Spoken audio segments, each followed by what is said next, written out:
Muy buenos días a todos los presentes a esta conferencia de educación continua médica. Muchas gracias por estar aquí con nosotros con un tema muy importante que no solamente es importante para la rama de la estomatología, sino también para toda la rama médica, porque precisamente el tema es una interrelación entre la cardiología y la estomatología. Tenemos un invitado, pues, con un excelente currículum. Muchas gracias por estar aquí, mi estimado Antonio. Gracias por estar aquí en este evento de capacitación. Te agradezco mucho tu participación y tu apoyo para poder llevar a cabo esta conferencia. A nombre del Gracias. secretario general del Sindicato Nacional, a nombre del secretario general del Sindicato Nacional de Trabajadores de la Secretaría de Salud, en su sección 37, maestro en desarrollo organizacional José Martín Cano Martínez, les damos la más cordial bienvenida a este evento de capacitación y pues también mandarle un abrazo al secretario que acaba de cumplir años también hace unos 2 días. Por ahí muchas felicidades, secretario, por su cumpleaños. Y pues vamos a dar inicio a esta conferencia haciendo la presentación y leyendo el currículum del ponente del día de hoy. El, el doctor pues bueno, me mandó el resumen, el doctor Antonio Francisco Rodríguez Ramírez. Él tiene su formación como cirujano dentista por parte de la Universidad de Guadalajara. Estudió la especialidad de estomatología pediátrica en el Instituto Nacional de Pediatría de la Universidad Nacional Autónoma de México. Un diplomado en medicina ortomolecular, seminario de patología bucal en el Centro Médico Siglo XXI del Instituto Mexicano del Seguro Social, diplomado en medicina interna en el Centro Médico del Siglo XXI, igual, del mismo instituto, fellowship, primeros 1000 días de vida y salud bucal en Sao Paulo, Brasil, miembro del International Association of Trick Dentistry, miembro del Consejo Mexicano de Odontología Pediátrica, miembro de la Academia Mexicana de Odontología Pediátrica. Y dentro de su experiencia laboral está como en el Instituto Nacional de Cardiología Ignacio Chávez como médico adscrito del Departamento de Estomatología Pediátrica actualmente y da la atención de paciente pediátrico portador de cardiopatía congénita, docencia e investigación. Hospital Médica Sur, actualmente también como estomatología pediátrica en el grupo multidisciplinario del Centro Oncológico, el paciente pediátrico de 0 a 18 años, odontología avanzada en estomatología pediátrica también de consulta privada y él también está en la Universidad Nacional Autónoma de México como profesor de asignatura posgrado estomatología pediátrica. Es instructor clínico en la materia de estomatología pediátrica 2 y en el Hospital Regional Valentín Gómez Farías, donde desempeñó el servicio hospitalero de cirugía maxilofacial, ahí su servicio social. En sus publicaciones ha hecho diferentes publicaciones como infecciones odontogénicas y etapas clínicas, abulsión dental, gingivitis úlcero-necrosante aguda, todas del acta pediátrica mexicana. En colaboración con asitos del Instituto Nacional de Pediatría y en sus ponencias, pues tiene diferentes ponencias como abordaje estomatológico de la infección odontogénica, urgencias estomatológicas pediátricas, patología benigna del recién nacido, muchísimas conferencias y ponencias que a lo mejor vamos a estar sacando provecho, mi estimado Antonio, para poder que nos puedas tú apoyar con alguna otra conferencia más adelante. Y trabajo de investigación, cialodenitis bacteriana crónica recurrente de la infancia, serie de casos, tratamiento conservador, restaurador y estético del segmento anterosuperior en pacientes con hemofilia B severa. Muchas gracias por estar aquí, Antonio. Antonio Francisco Rodríguez Ramírez, y en este momento pues te cedo el lugar para que inicies con esta conferencia de interrelación cardiología-estomatología. Muchas gracias y adelante. Muy bien, pues muchas gracias, doctor David Covarrubias, por la invitación el día de hoy a ofrecer esta ponencia de suma importancia, en donde múltiples especialidades médicas y odontológicas tienen una interrelación con el fin, ¿no?, de conocer mejor el abordaje de los pacientes con enfermedades sistémicas. El día de hoy vamos a exponer acerca de la interrelación que existe entre el área de cardiología y estomatología. Antes de iniciar, declaro que esta ponencia carece de conflicto de intereses al hacer mención de patentes y casas y o marcas comerciales. Respaldo que el contenido bibliográfico de esta ponencia es basado en evidencia científica y un consenso de manual de procedimientos elaborado y evaluado por comité del Departamento de Cardiología Clínica, Cardiología Pediátrica y Servicio de Estomatología Pediátrica del Instituto Nacional de Cardiología Ignacio Chávez. Informo que las fotos clínicas publicadas en esta ponencia tienen previa autorización apegada a un consentimiento informado para su divulgación con fines académicos. Iniciando entonces, adentrándonos a la ponencia, vamos a hablar sobre los objetivos de esta conferencia, ¿no?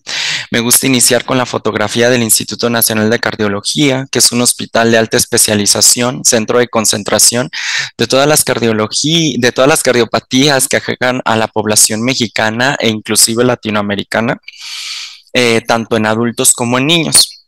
Este es el hospital donde ejerzo la estomatología pediátrica día con día, donde se realiza docencia e investigación. En cuanto a los objetivos, pues bueno, es presentar el panorama general de las enfermedades cardiovasculares, exponer temas de interrelación entre cardiología y estomatología, brindar recomendaciones al dentista, especialista y profesionales de la salud en torno al cuidado oral y cardiovascular. Y también motivar el trabajo transdisciplinario entre diversas especialidades. Iniciando con el primer tema acerca del panorama general, nosotros tenemos múltiples datos sociodemográficos elaborados por medio de bioestadísticas de directrices internacionales, como es la Organización Mundial de la Salud o el INEGI, hablando de forma nacional, en donde nos comentan que las enfermedades cardiovasculares es la primera causa de muerte a nivel nacional como en el resto del mundo. 218,885 decesos fueron registrados en el 2022 en base al primer lugar de las muertes, en donde las cardiopatías isquémicas abarcan un 66.3%. Más de 30 millones de mexicanos padecen hipertensión arterial sistémica. 46% de los mexicanos que han sido estudiados presentan niveles séricos elevados de lipoproteína de baja densidad, ¿no? O el que comúnmente o coloquialmente se le conoce como colesterol malo. En cuanto a la prevalencia, se estima que en cuanto a cardiopatías congénitas en México, se evalúan entre 6 a 8 por cada 1,000 nacidos vivos, con una incidencia anual de nacimientos entre 11,000 a 15,000 bebés. Las cardiopatías congénitas se consideran la sexta causa de muerte de la población infantil en menores de 10 años y la segunda causa de muerte en pacientes menores de 24 meses. Hoy por hoy, gracias a la vanguardia y a las intervenciones conservadoras por medio de cateterismo y avance en la cirugía cardiovascular, más del 50% de los pacientes con cardiopatía congénita logran llegar a una edad adulta joven.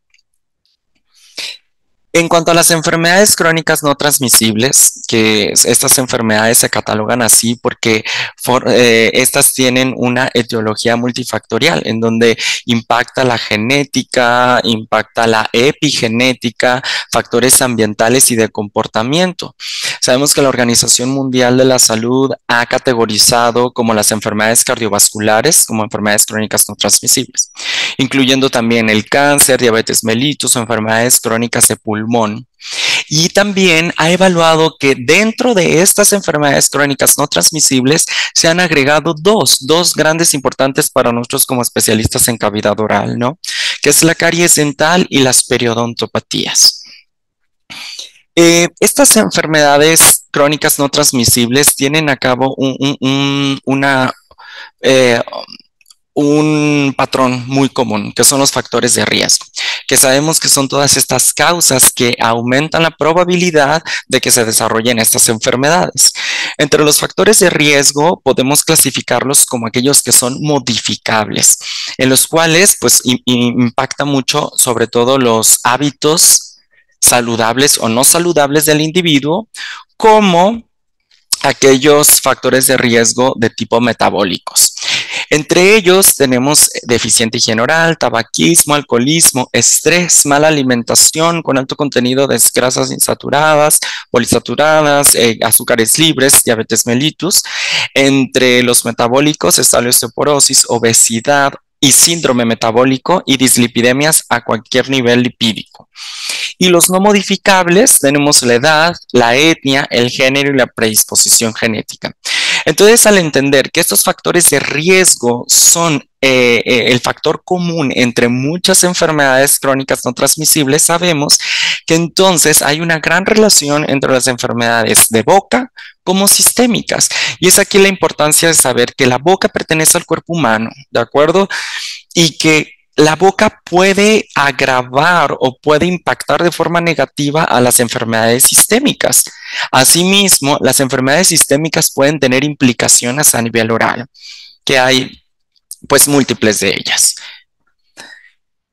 Como segundo tema tenemos la interrelación entre cardiología y estomatología. En realidad hay muchas, hay bastantes, pero yo considero que para podernos enfocar en las principales, vamos a hablar de 4 de ellas, en donde el principal tema en común que tienen estas también es el proceso o la etiología microbiana o infecciosa. Por ende, vamos a hablar sobre los procesos infecciosos en cavidad oral. Sabemos que hay evidencia científica donde ha categorizado los procesos infecciosos en boca. Y también tener en cuenta que en cavidad oral pues es un medio donde siempre va a estar presente una microbiota o un microbioma oral, ¿no? En donde puede haber este proceso de simbiosis entre el cuerpo humano y la ecología bucal. Pero ¿qué es lo que sucede? Ellos viven de forma equilibrada y en homeostasis. Pero ¿qué es lo que pasa cuando se rompe este equilibrio? Pues vamos a tener datos de disbiosis en donde probablemente las poblaciones bacterianas puedan tener un impacto negativo sobre el cuerpo humano. Y es ahí donde se producen las enfermedades de etiología polimicrobiana y también impactando por múltiples factores, ¿no? Entonces, ¿qué es lo que nos dicen? En cavidad oral, vamos a categorizar en 2 los procesos infecciosos. Aquellos procesos infecciosos potenciales, es decir, enfermedades bucodentales con etiología polimicrobiana o mediadores de bacterias, que la enfermedad está presente, latente, sin embargo, no está causando síntomas específicos de una infección. Entre ellos, nosotros podemos catalogar las lesiones cariosas con el Sistema Internacional de ICDAS, como el 5, el 6, lesiones cariosas con compromiso pulpar, incluyendo datos inflamatorios irreversibles, gingivitis asociada a biofilm, donde ya hay un proceso inflamatorio mediado por bacterias, lesiones en mucosa oral con un riesgo a una sobreinfección y aquellos pacientes que presentaron periodontitis o que tienen secuela de las mismas. Y también tener en cuenta que como nosotros especialistas en boca debemos entonces conocer todas las estructuras del sistema estomatognático y no necesariamente pensar que las infecciones provienen únicamente de diente o de periodonto, ¿de acuerdo? Tenemos entonces otro grupo que son los procesos infecciosos activos.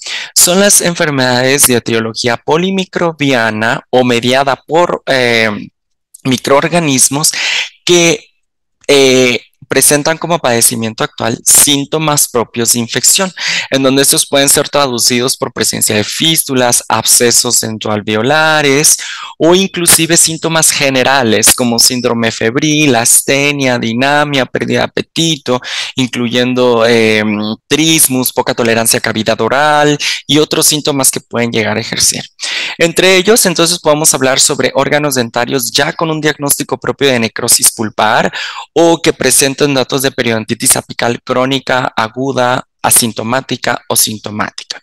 Lesiones furcales o periapicales que sean sugerentes a granulomas y también incluyendo a lesiones quísticas inflamatorias, como es el quiste radicular o residual.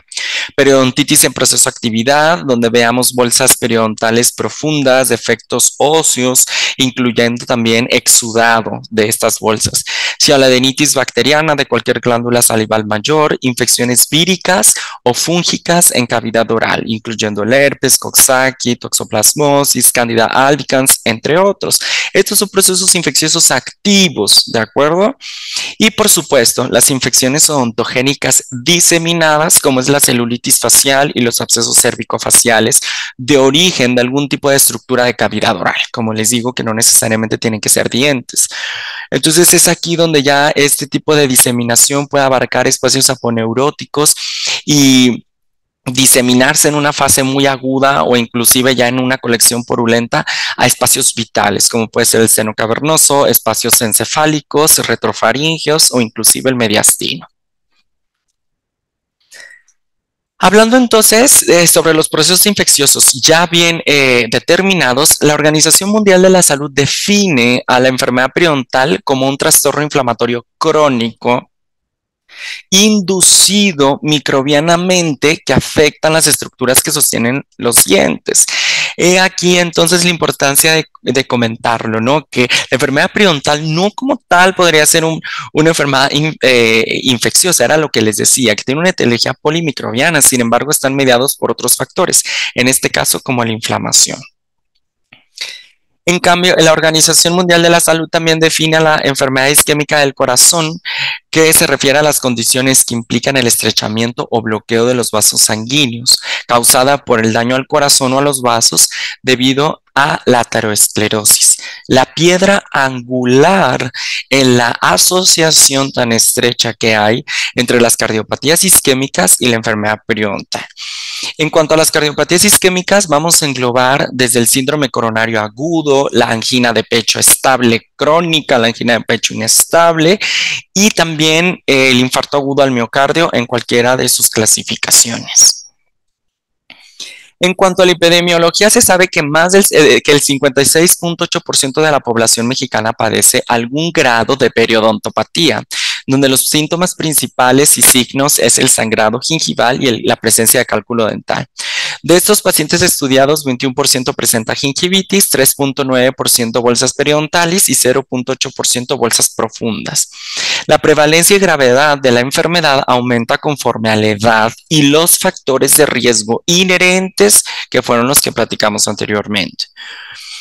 En cuanto a la fisiopatología de la enfermedad periodontal, pues bueno, la conocemos un poquito. Me gustaría enfocarme en estos factores, los cuales van a ser determinantes porque son factores que han sido mencionados en las hipótesis en la asociación de la enfermedad periodontal y de de las cardiopatías isquémicas, en donde sabemos que la enfermedad periodontal se da por compuestos inflamatorios mediados por aquellas bacterias anaerobias estrictas que violan el grosor biológico, rompen la barrera epitelial, por lo tanto va a haber una respuesta inflamatoria por la primera línea de defensa, que son los neutrófilos, liberando múltiples mediadores proinflamatorios, incluyendo interleucinas, factores de necrosis tumoral, entre otros.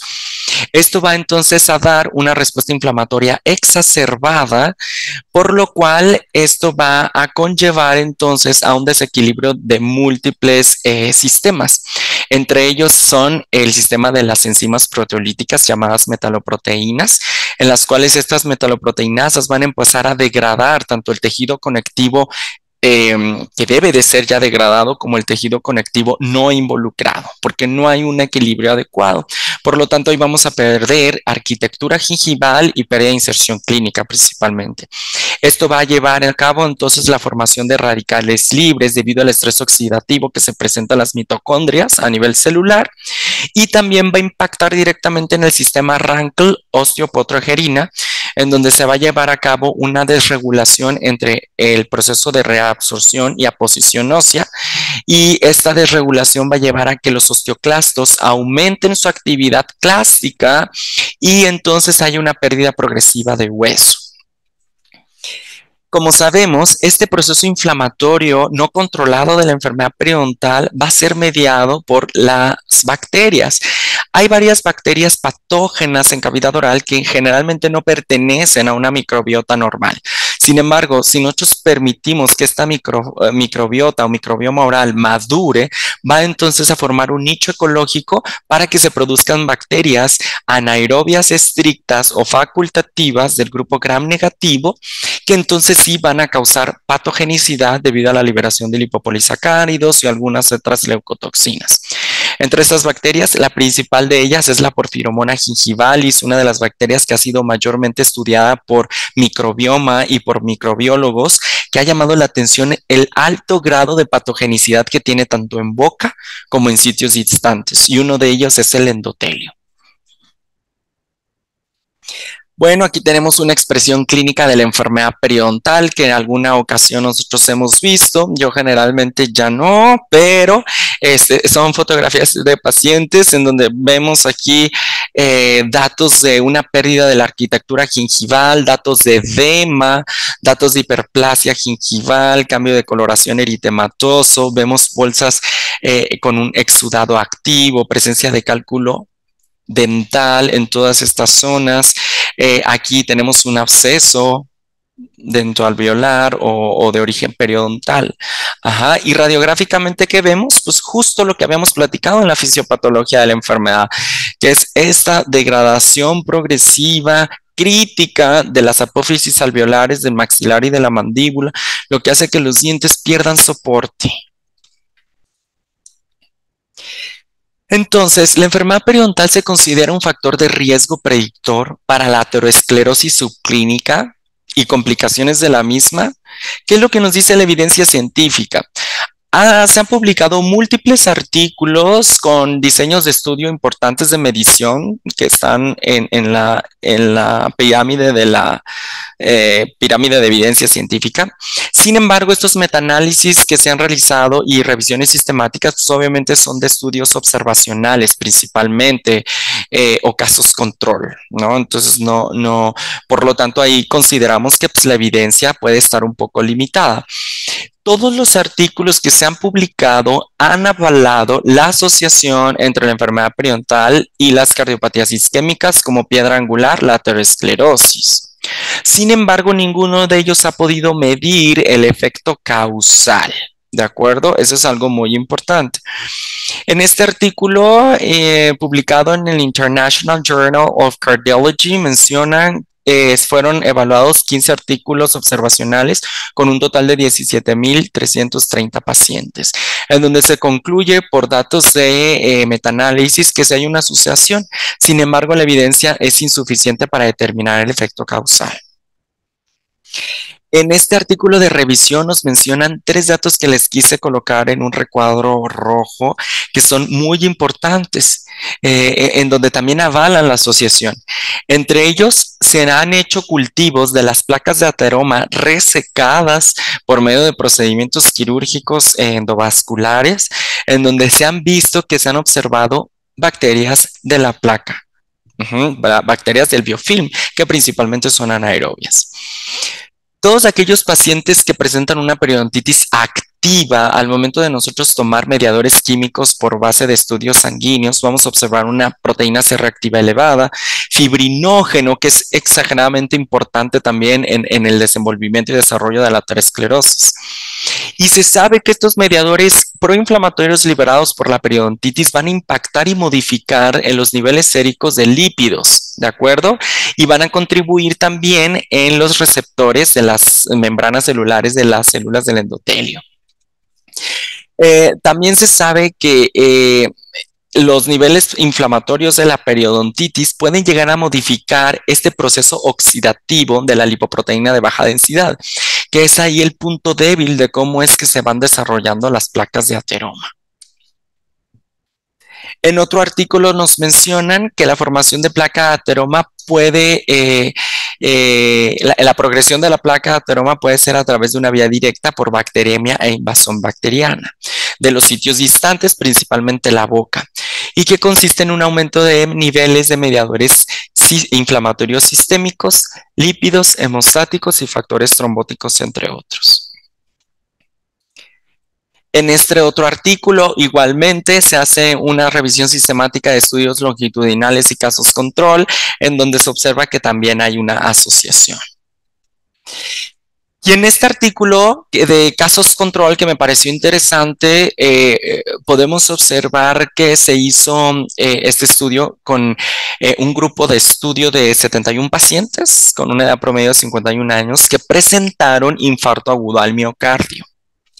Y el grupo control, ambos de los grupos presentaba periodontitis. Y en el grupo control fueron 42 pacientes en donde no presentaron infarto agudo al miocardio. Y lo que llamó la atención es que aquellos pacientes postinfartados presentaban datos de periodontitis avanzada. Por lo tanto, la severidad de enfermedad periodontal influye en la inflamación sistémica para que el paciente pueda tener riesgo a presentar algún infarto agudo al miocardio, que es lo que vemos en esta gráfica. El azul son los pacientes que están infartados, ¿no? Y aquí entonces tenemos un esquema que me parece muy ilustrativo y que fue publicado en la revista The Circulation, una revista indexada de alto impacto por algunos periodontólogos mexicanos inclusive, en donde ellos explican las 3 posibles hipótesis que existen entre la asociación de la enfermedad periodontal y las enfermedades isquémicas y la aterosclerosis. Entonces, ¿qué nos mencionan? Ellos dicen que compartimos múltiples factores de riesgo entre ambas enfermedades. Cuando hay una inflamación periodontal mediada por las bacterias gram negativas, estas van entonces a ocasionar un proceso de inflamación sistémico y liberación de los mediadores proinflamatorios, lo que van a hacer una activación del sistema inmune y van a producir las especies reactantes de oxígeno y radicales libres, lo cual va a oxidar a las moléculas de lipoproteínas de baja densidad, que entonces va a impactar sobre la inestabilización del ateroma, que es este trombo graso que se encuentra a nivel del endotelio. Es importante también conocer un poco de la aterosclerosis y su fisiopatología. La segunda teoría es la mímica molecular. Cómo las bacterias anaerobias que forman la periodontitis tienen la capacidad de hacer un efecto cruzado, una reacción cruzada. Es decir, que evaden a los anticuerpos producidos por los linfocitos B para que estas inmunoglobulinas no ataquen a estas bacterias, sino que las evaden, y entonces estas inmunoglobulinas van a tener como diana a los receptores de la membrana celular del endotelio y van a causar un daño o una lesión en la íntima vascular. Y por otro lado, la tercera teoría es qué capacidad tan patogénica y virulencia tienen las bacterias que impactan en la periodontitis, ¿no? Que estas pueden viajar por medio de una bacteremia, por la ruptura de la barrera epitelial, y estas bacterias al momento de que viajan a sitios distantes por medio de sus lipopolisacáridos y endotoxinas, pueden entonces alterar la permeabilidad de las células endoteliales. Esto va a llevar entonces a una inestabilización de la placa. Las placas están adheridas sobre el endotelio por una capa de fibrina y por una capa que se forma por las células polimorfonucleares. Cuando llegan este tipo de bacterias, empiezan a causar una desorganización y empiezan a liberar metaloproteinasas. Estas metaloproteinasas van a empezar a degradar esta fibra que sostiene y estabiliza al émbolo, al trombo graso o a la placa de ateroma, lo cual al momento de que sucede este proceso, pues obviamente va a causar una inestabilidad. Y durante haya un flujo mayor sobre el vaso sanguíneo, esta placa se desprenderá, habrá una ruptura y viajará a arterias de menor calibre, ocasionando entonces eventos cerebrovasculares o síndromes coronarios agudos. También se sabe que este proceso inflamatorio crónico va a tener un impacto sobre el miocardio por el estrés oxidativo producido en las mitocondrias, lo que va a llevar a una disfunción de los cardiomiocitos, daños en el DNA, apoptosis, mayor proliferación de fibroblastos. Entonces esto va a causar una remodelación cardíaca y puede conllevar y concluir a una falla cardíaca o a una fibrilación auricular, que es la arritmia más frecuente en la población mexicana. Es una de las arritmias también subdiagnosticadas y con alto grado a formar trombos en la aurícula izquierda. El segundo de los puntos muy importantes también en interrelación es la endocarditis infecciosa y la cavidad oral, ¿no? Esta es una piedra angular. ¿Por qué la endocarditis? ¿Qué relación tiene con cavidad oral? Pues bueno, la endocarditis se define como un proceso infeccioso subagudo crónico a nivel del endocardio, donde tiene una prevalencia aproximada de 2 a 7.9 por cada 100,000 pacientes portadores de cardiopatías, con una mortalidad que oscila de 10 a 30%. Y que los sitios vulnerables del endocardio que mayormente pueden llegar a producirse endocarditis son las válvulas que tengan alguna patología asociada como una insuficiencia o una estenosis o alguna displasia, y los defectos septales, ya sean intraauriculares o interventriculares. Y también aquí se incluyen cualquier dispositivo, incluyendo Amplatzer, stents que se coloquen y que estén en proceso de endotelización. En esta imagen, que está muy didáctica, vamos a hablar un poquito sobre la fisiopatología de la endocarditis infecciosa, en donde, como les comenté, hay sitios vulnerables. Estos sitios vulnerables se refiere a que va a haber un flujo tortuoso de sangre por el estrechamiento de las válvulas, por la comunicación o por cualquier tipo de defecto estructural, lo que este flujo, al aumento que pasa sobre estos defectos, sobre este tejido endocárdico, va a ocasionar microtraumas. Por lo tanto, se va a llevar a cabo una lesión endotelial. El cuerpo reaccionará como, pues obviamente con un proceso de cicatrización, por lo cual se va a llevar a cabo la agregación plaquetaria y todo este proceso de cicatrización que conocemos hasta que se conforma la fibrina y cubre a esta lesión. A esto pues le vamos a conocer como un trombo estéril. ¿Qué es lo que pasa si nuestro paciente tiene enfermedad, lesiones cariosas importantes, que tiene un alto porcentaje de biofilm en cavidad oral, que no tiene adecuada higiene, que todos los factores que nosotros conocemos, ¿no?, de riesgo? Este paciente va a estar presentando bacteriemias transitorias de forma muy recurrente. Al comer, al masticar, al lavarse los dientes, al usar el cepillo dental, al hacer cualquier tipo de actividad rutinaria. Incluyendo también los procedimientos dentales que no están cubiertos con profilaxis, por supuesto. Entonces, estas bacteriemias van a irse por vía hematógena, estas bacterias, y en un momento dado pueden llegar a este sitio proclive para que ellas se puedan adherir.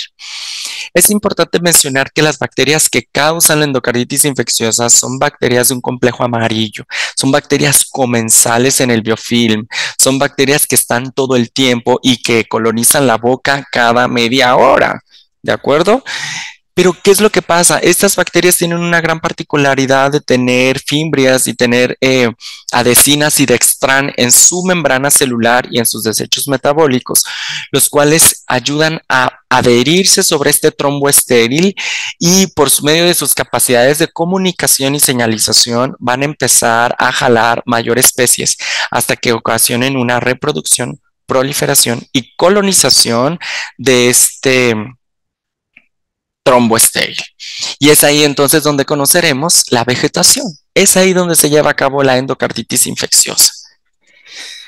La evidencia científica que nos menciona acerca de los procedimientos dentales, independientemente de lo que a veces nosotros atribuimos, aquí en el instituto atribuimos más a la endocarditis infecciosa más por malos hábitos y por alto índice de biofilm que los procedimientos dentales per se. Sin embargo, la evidencia científica que nos dice, estos estudios tienen una calidad de estudios metodológicos, son limitados y tienen poca fuerza de evidencia, pero es lo que actualmente existe disponible. Nos mencionan que los procedimientos dentales no contribuyen significativamente en el riesgo de endocarditis. El efecto causal directo entre los procedimientos dentales y endocarditis infecciosa no ha sido demostrado. Actividades rutinarias contribuyen a mayor incidencia bacteremia que un procedimiento dental. El mantenimiento y adecuada salud oral podría disminuir el riesgo a bacteremias. Aquí quiero mostrarles una fotografía que es una cortesía del doctor Aranda, el excelente patólogo del Instituto Nacional, de nuestro instituto, donde puedo ver aquí unas valvas de una válvula aorta. Esta es una válvula aorta, obviamente ya es un estudio anatomoclínico, el paciente murió, pero vean cómo las valvas de este anillo se encuentran totalmente engrosadas por vegetaciones múltiples. Mire, aquí tenemos otra imagen igualmente del patólogo. Tenemos aquí una valva con las cuerdas tendinosas y músculos papilares. Aquí se ve la vegetación perfectamente. Mire. Ajá. Bueno, entre algunas especies bacterianas del grupo del Viridans que han sido aisladas por medio de hemocultivos en las endocarditis infecciosas son el Streptococcus sanguis, mutans salivarius, Galactae, bovis y todas aquellas del complejo amarillo de Sokransky que nosotros conocemos día con día y que nosotros removemos con una simple profilaxis dental. Estudios sugieren que el periodo de incubación es entre 7 a 14 días, donde se lleva a cabo todo este proceso fisiopatológico. El riesgo de endocarditis infecciosa por procedimientos dentales y bacterias transitorias podrían manifestarse en 13 semanas. Es aquí muy importante entonces conocer que aquellas endocarditis que debutan de forma subaguda, es decir, que presentan con datos de síntomas generales inespecíficos, cuadros febriles que van, vienen, o que ya presentan ciertos datos crónicos, podrían estar asociados a viridans, porque hay otras bacterias como la Aerus, inclusive la Cándida, que es un hongo. Estas son tan patogénicas a nivel endocárdico que pueden ocasionar hasta una falla cardíaca y un choque cardiogénico de forma muy aguda. La profilaxis antibiótica podría prevenir un menor caso de endocarditis infecciosa. La restricción total de profilaxis antibiótica podría asociarse al incremento de endocarditis infecciosa. Este es un estudio igualmente compartido por datos estadísticos retrospectivos de la clínica de endocarditis infecciosa del doctor Gabriel Soto, un gran infectólogo de este instituto, en donde hizo un estudio de pacientes pediátricos de 44 ya diagnosticados con endocarditis. Del grupo con mayor prevalencia fueron hombres entre 5 a 10 años. Las cardiopatías más vulnerables fueron las cardiopatías cianógenas complejas, las que tienen múltiples defectos estructurales, tanto plurivalvulares como septales, en donde se analizó a estos 44 pacientes y 36.8 de ellos tenían algún proceso de infección potencial o activo a nivel oral. Se aislaron de diversas especies, pero el grupo más aislado en estos pacientes con endocarditis fueron del grupo Viridans, con un 45.7%. Vean el grado, ¿no? Altísimo, altísimo. Y pues el sitio probable de infección, pues bueno, la boca, con un 31%. En cuanto a las guías de manejo de endocarditis, publicada la más reciente a finales del 2023 por la European Heart Journal, nos menciona que fíjese la importancia de la prevención general, donde dicen que por lo menos el paciente con alto riesgo debe de presentar 2 veces cepillado dental con el uso del hilo dental y acudir a su dentista por lo menos 2 veces al año. En cuanto al grupo de especialistas, la guía nos menciona a nosotros como parte del manejo de la endocarditis y que los procedimientos dentales hoy por hoy también se consideran un factor de riesgo no cardíaco para el desarrollo de endocarditis infecciosa. Igualmente, vean este cuadro tan importante para la educación de alto riesgo, cómo le dan una importancia elemental a la salud oral, con la frecuencia, los check-ups, con el uso del hilo dental, con reforzar las técnicas de cepillado. Desde ahí implementa, no nada más curar, es prevenir. En donde, pues bueno, se sabe que la guía nos dice que todo procedimiento que involucre sangrado, incluyendo extracciones, cirugía oral o manipulación de tejido gingival o región periapical, son procedimientos invasivos de los cuales se tiene que dar premedicación antibiótica. ¿De acuerdo? La guía nos menciona entonces que hay que dar como gold standard amoxicilina, que es una penicilina vía oral. De ser alérgico, podemos darle cefalexina vía oral. De tener intolerancia a la vía oral, podemos hacerlo intramuscular o intravenosa por medio de ceftriaxona. Es importante mencionar que si el paciente alérgico a penicilina ha presentado algún cuadro de anafilaxia o angioedema, son cuadros de hipersensibilidad importante. Por lo tanto, puede haber una reacción cruzada alérgica a las cefalosporinas porque comparten un anillo beta-lactámico. Por lo tanto, aquí la opción sería utilizar la doxiciclina aparte de las tetraciclinas.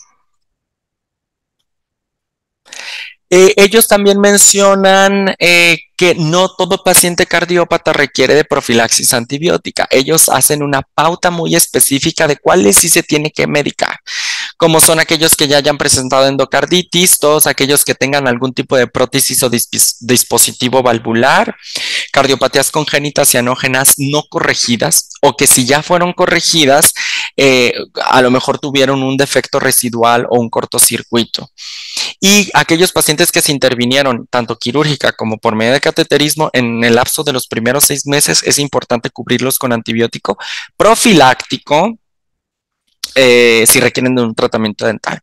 Las nuevas guías mencionan que también aquellos pacientes portadores de dispositivos de asistencia ventricular como marcapasos y aquellos que hayan sido trasplantados de corazón y no necesariamente que hayan desarrollado una valvulopatía.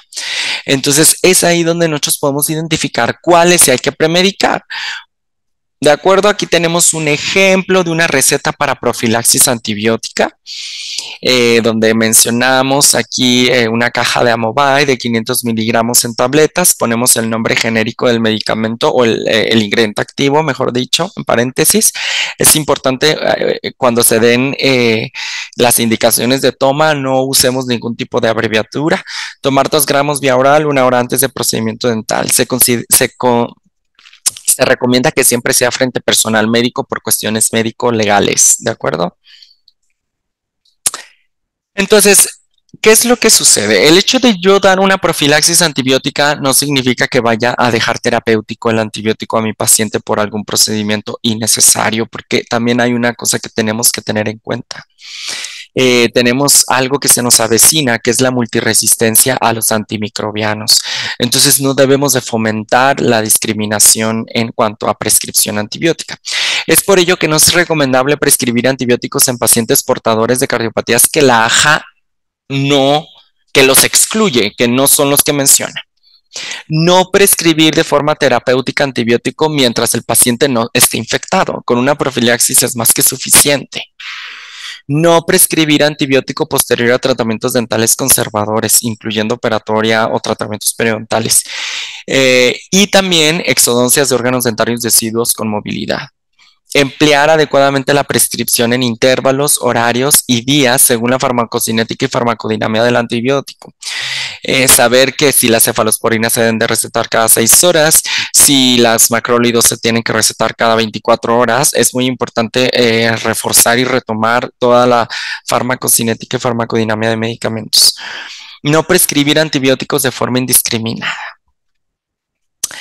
El tercer punto de interrelación también son los abscesos cerebrales por infecciones odontogénicas.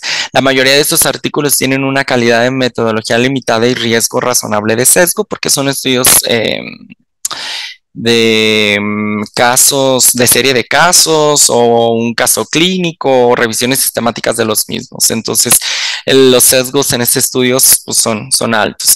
Sin embargo, hay muchos datos importantes que nos mencionan que considero que es importante conocer.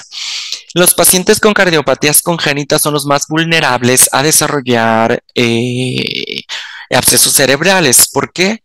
Por los tipos de defectos. Y hay algo muy importante a conocer aquí, los cortos circuitos, que es el intercambio de sangre oxigenada y desoxigenada en la circulación menor. Entonces, principalmente aquellos shunts o cortocircuitos que son de corazón derecho, corazón izquierdo, son los más graves. Y ahorita lo vamos a explicar por qué. Aquí puse múltiples, este corazón del lado izquierdo es un corazón estructuralmente sano.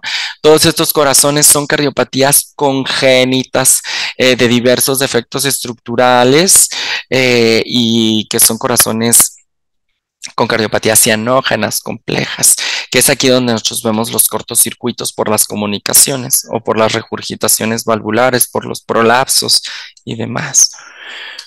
¿Qué nos concluyen los artículos? Nos dicen que la asociación entre abscesos cerebrales e infecciones odontogénicas ha sido confirmada por numerosos estudios. Recuerden que hablamos de asociación por el tipo de diseño de estudios, ¿de acuerdo?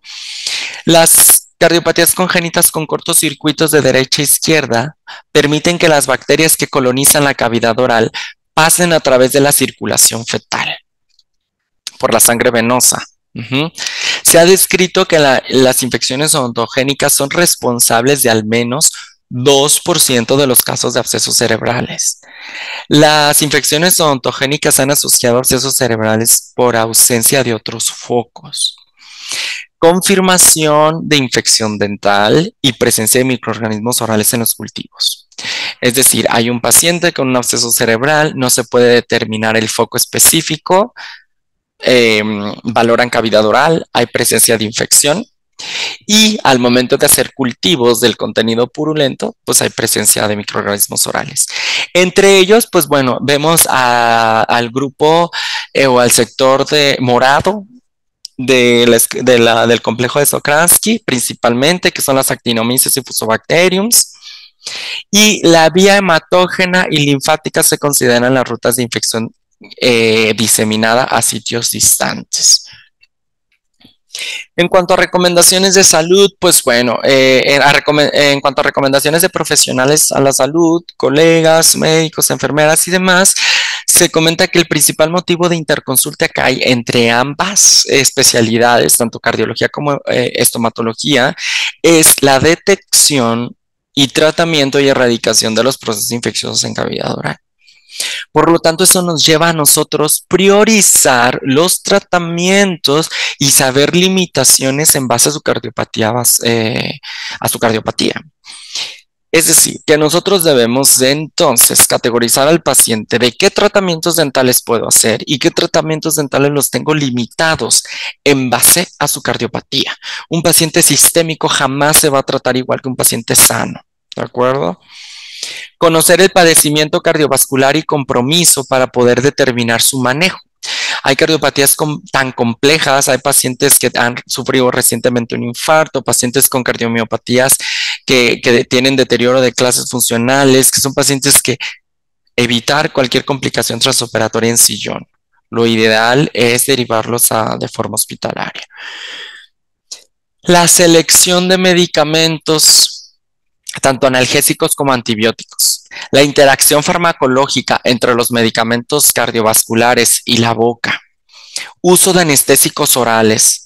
Es responsabilidad del dentista y del especialista en boca, no del cardiólogo. El cardiólogo no tiene la obligación de decirme qué recetar, qué anestésico usar, qué analgésico recetar o dar. ¿Por qué? Porque los especialistas somos nosotros. Al final de cuentas, nosotros a veces a ellos los ponemos en una encrucijada porque no todos saben qué anestésicos utilizar. Y el que mejor sabe de dosis, sales y vasoconstrictores en boca somos nosotros. ¿De acuerdo? La salud oral impacta de forma positiva a nivel cardiovascular y es algo que nosotros ya hemos comentado. En cuanto a conclusiones, pues una adecuada salud oral contribuye a disminuir el riesgo de complicaciones infecciosas a nivel cardiovascular y mejorar en medida de lo posible la calidad de vida del paciente cardiópata. El trabajo transdisciplinario entre dentistas, especialistas y cardiólogos aportará una atención de salud integral. Como equipo médico ayudará a ofrecer el abordaje y manejo indicado para estos pacientes cardiópatas. Incentivar la prevención y la promoción de salud es responsabilidad de todos los profesionales del ámbito médico. Entonces, con estas conclusiones, doy gracias por la atención. Espero que esta plática haya tenido retroalimentación y haya sido de su utilidad en cuestiones profesionales. Muchísimas gracias.